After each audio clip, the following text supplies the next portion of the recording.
Hello students, in this video we are going to discuss the unification of Italy. तो unification of Italy basically 4 से 5 step में होता है और 4 step के मैंने बेसिक पॉइंट्स और बेसिक जिन्होंने मेन रोल प्ले करा है उनका मैंने नाम इधर लिख दिया है एंड इसी से हम पॉइंट्स बनाना सीखेंगे. ठीक है, तो सबसे पहले let's talk about Victor Emmanuel. तो इटली जो है पूरी 7 स्टेट्स के अंदर डिवाइडेड था, जिसके अंदर से ये जो वेस्टर्न ये वाला जो पार्ट था, ये जो वेस्टर्न पार्ट था, this was under Victor Emmanuel. Victor Emmanuel कौन था? He was the only Italian ruler. Italian ruler, पूरे इटली का रूलर नहीं, वो स्पेसिफिक ये जो स्टेट थी, इस स्टेट का नाम था सार्डिनिया पिडमेंट. इसका रूलर था विक्टर एमेनुअल. ठीक है, और बाकी सारी जो स्टेट्स थी, इधर इधर जो भी स्टेट थी, इन सब पे इटालियन रूलर नहीं था, कोई और था. अब हम आगे देखते हैं कि कौन था. तो जो नॉर्दर्न पार्ट था उसको रूल करता था ऑस्ट्रिया.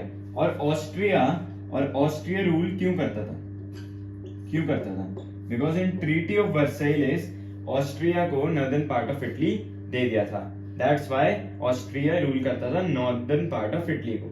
तो ये सेंट्रल पार्ट था, ये था अंडर पोप के अंडर था. ये एक छोटा सा रूलर था, इसके अंदर पोप के अंदर सेंट्रल पार्ट ऑफ इटली था.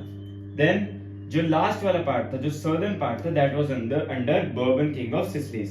वही वो फ्रांस वाले बर्बन किंग, उनसे ही आप रिलेट कर सकते हो. देन अब क्या हुआ, जो विक्टर एमेनुअल थे, ही was the only Italian ruler. तो इसके अंदर एक फीलिंग थी for the unification of Italy. इसके अंदर एक जोश था कि भाई मेरे को इटली को यूनिफाई करना है एंड इटली पूरी इटालियन पीपल के अंडर होनी चाहिए और इटालियन रूलर भी होना चाहिए. तो इसने यूनिफिकेशन की जो रिस्पॉन्सिबिलिटी थी, यूनिफिकेशन की रिस्पॉन्सिबिलिटी इसने दे दी काउंट कैवोर, जो कि ये बंदा है. इसने पूरी की पूरी रिस्पॉन्सिबिलिटी ली, किसकी? Unification of Italy. तो इसने सारी की सारी रिस्पॉन्सिबिलिटी ली एंड हम कह सकते हैं कि इसने अपनी रिस्पॉन्सिबिलिटी को बहुत अच्छी तरह से निभाया है. क्यों? अब इनके अंडर इनको किन को डिफीट करना था? इनको डिफीट करना था ऑस्ट्रिया को, पोप को और बर्बन किंग ऑफ सिसिली को. तो हम ऊपर जाएंगे, ऑस्ट्रिया की बात करेंगे, then Bourbon king, then pope की बात करेंगे at the and.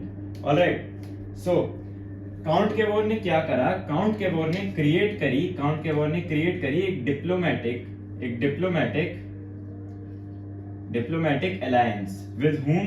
With France के साथ काउंट कैवोर ने एक डिप्लोमेटिक अलायंस क्रिएट करी और उन दोनों ने मिलकर किसको डिफीट करा? उन दोनों ने मिलकर ऑस्ट्रिया को डिफीट कर दिया वॉर में. ठीक है, ऑस्ट्रिया गॉट डिफीटेड.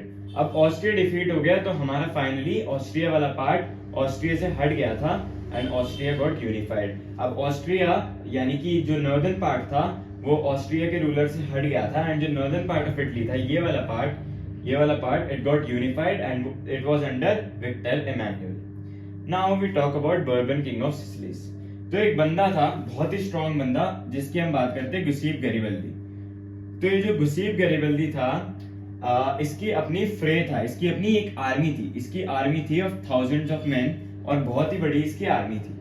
तो काउंट कैवोर ने क्या करा? काउंट कैवोर ने हेल्प ली. किससे हेल्प ली? गुस्सीप गैरिबाल्दी से हेल्प ली कि भाई मुझे यूनिफिकेशन करवाना है, आप मेरी हेल्प कर दो. तो गुस्सीप गैरिबाल्दी ये था. तो जब काउंट कैवोर ने इससे हेल्प करी तो विद गुस्सीप गैरिबाल्दी की आर्मी उन्होंने मिलकर किसको डिफीट कर दिया? उन्होंने बर्बन किंग ऑफ सिसिलीज को डिफीट कर दिया.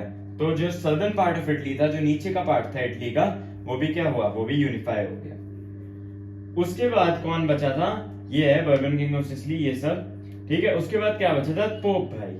अब पोप भाई थोड़ा डर गए. उन्होंने देखा कि वो, अगर देखा जाए तो पोप एकदम सेंटर में, ऊपर वाले को हरा दिया, नीचे वाले को हरा दिया. तो अब पोप का हारना तो लिखा ही हुआ था कि भाई इसने तो हारना ही, ये क्या ही कर लेता है, इसके पास कोई भी सराउंडिंग सपोर्ट नहीं था. तो पोप ने खुद ही क्या करा? Pope surrendered. ठीक है, पोप सरेंडर्ड और इससे क्या हुआ? पूरा इटली जो था वो यूनिफाई हो गया with the collaborative efforts of all the people. ठीक है, पूरा इटली यूनिफिकेशन की तरफ बढ़ गया with collaborative efforts of everyone. ठीक है, तो इटली यूनिफाई हो गया एंड इटली का किंग कौन बना? अब पूरे इटली का किंग कौन बना? वही एक रूलर जिसके अंदर यूनिफिकेशन का जोश था, वो था विक्टर एमेनुअल. तो इसको अगर पॉइंट्स में कन्वर्ट करना है तो आप सिंपली कर सकते हैं, you can write it down. First step, Victor Emmanuel was the only king, was the only ruler of Italy, was the only Italian ruler of Italy who ruled on the state named Sardinia Piedmont.